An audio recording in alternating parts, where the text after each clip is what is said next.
Hi mga ka-PC! Excited na ba kayo sa ating experiment ngayon? Gamit ang Tough Toilet Bowl Cleanser ni Personal Collection laban sa Brand Z. At syempre, para maging mas realistic ang ating experiment, gagawa tayo ng soap scum.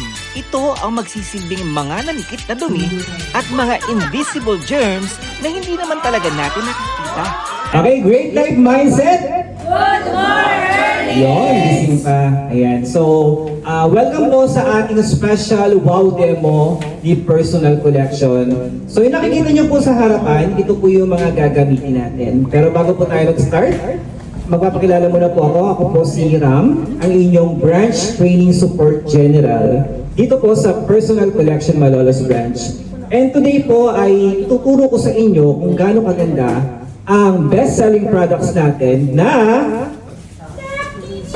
Top TBC, syempre ang number 1 product ni Personal Collection. So ano ba meron ang Top TBC? Meron siyang hospital grade formula na Killer Virex. Alam niyo po ba yun? Alam niyo po ba yung Killer Virex? Para saan po siya? Pampatay ng mga germs, ng mga hindi natin nakikita mga germs sa ating CR. And multi-purpose yan, no? So meron siyang 100 uses. So pwede siyang panglinis sa kahit saan mang part ng bahay na feeling nyo doon namamahay ang germs. May naisip pa kayong part ng bahay yun na pinamamahay ng germs? Ano daw, ma'am? Lababo. Lababo? O, pwede rin, no? Ma'am, ano pa daw yung isa pa na nasa isip mo na pwede pamahayan ng germs? CR, syempre. Ayan. So alam niyo po ba na mayroong 340,000 germs sa loob ng CR na hindi natin nakikita. So ganyan pala karumi ang loob ng ating CR. And then 2 out of 10 lang ang gumagamit ng Top TBC. So yung natitira, yung remaining, ang ginagamit nila ay other brand. No?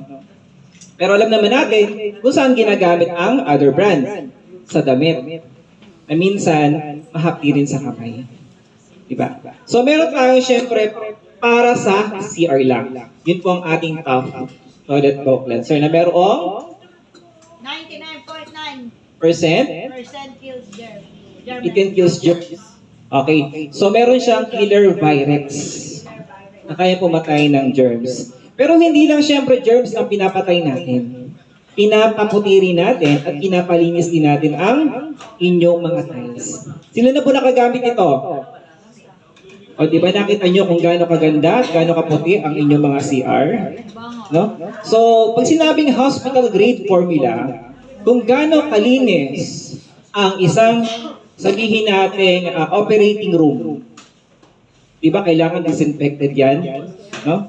So, ganun kalinis ang magiging CR ninyo. So sabi ko nga, hindi lang siya sa CR ginagamit, o pwede sa loob ng ating mga bahay.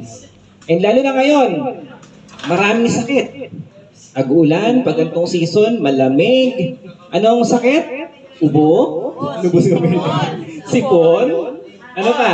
Yung mga yun, no? So mga nagdadala ng mga sakit na yun ay mga fungal, bacterial, and viruses na nakaka-infect sa ating katawan. So syempre, sino ba rito ang gusto magkasakit?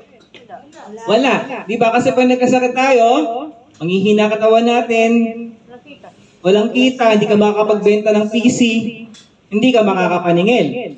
So kailangan, protektahan natin ang ating sarili laban sa sakit. So dito po sa product training natin na to. So nakikita nyo po kanina, naka-gloves pa ako, may ginagawa kami ni Sir Joel, busy-busy kami. So pinaprepare na po namin yung soap scum. Sabihin na po natin, hello? Soap scum? Soap scum. Ano bang soap scum? Any idea? Scummer ng sabon? Pwede. Ano yung soap scum? Nakikita nyo po ba sa inyong mga CR, pag naliligo kayo, may mga buti-buti sa pader, sa salamin. Parang rain acid na natuyo. Yeah, pero hindi siya acid. Pero hindi acid. Yeah, galing po siya sa mga sabon na naiwan natin. Parang residue. Yeah, so yun po yung tinatawag na soap scum. So dito po, may pin-refer kami na soap scum. Di ba ang hirap tanggalin nun? Okay, ipantanggal na nun ang ating top PVC. Tingnan nyo kung ano mangyayari. So ito po pin-refer namin, Sir Joel. Ayan. So nakikita nyo po na yan, iyon po yung soap scum. So nag-create kami ng soap scum sa pamamagitan ng soda ash. Hindi soda pop ha. Soda ash. And then yung ink nut namin na ginamit, no, blue ink. And then naglagay kami ng top dishwashing liquid. Then minix namin siya para mag-create ng soap scum. So ang soap scum din ang nag-represent ng 340,000 germs sa loob ng ating CR na hindi natin nakikita. Ginawa lang natin siyang visible para makita ninyo kung ano mangyayari.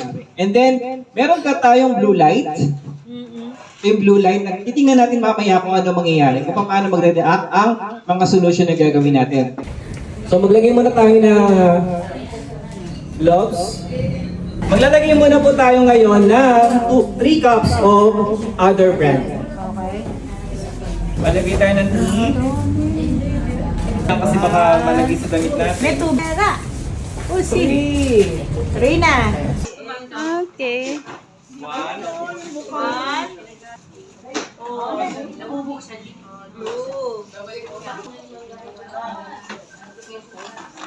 Okay, so blue siya. Oh, sinarado ko itong maigi.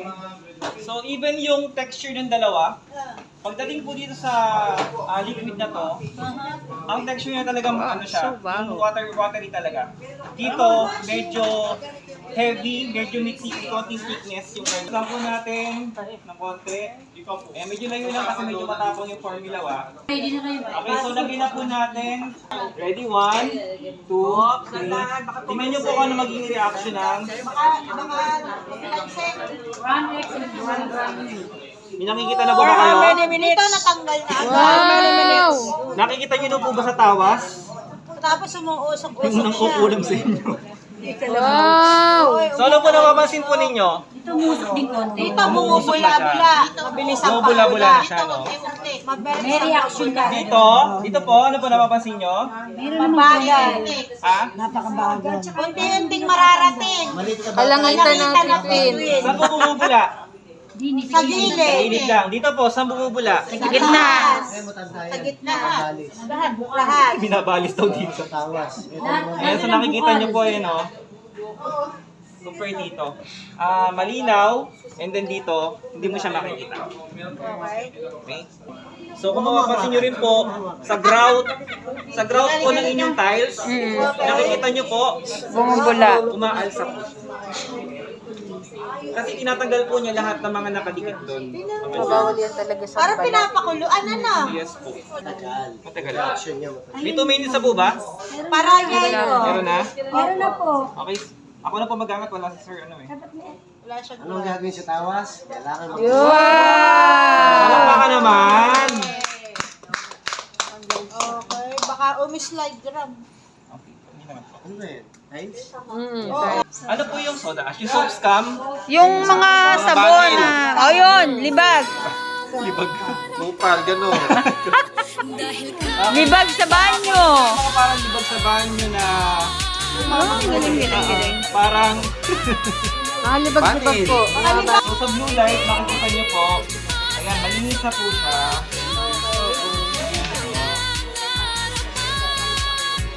Tingnan po. Yeah. Halos okay. Tignan niyo po yung difference ng pagka-puti niya dito. Kahit hindi nyo nalagyan ng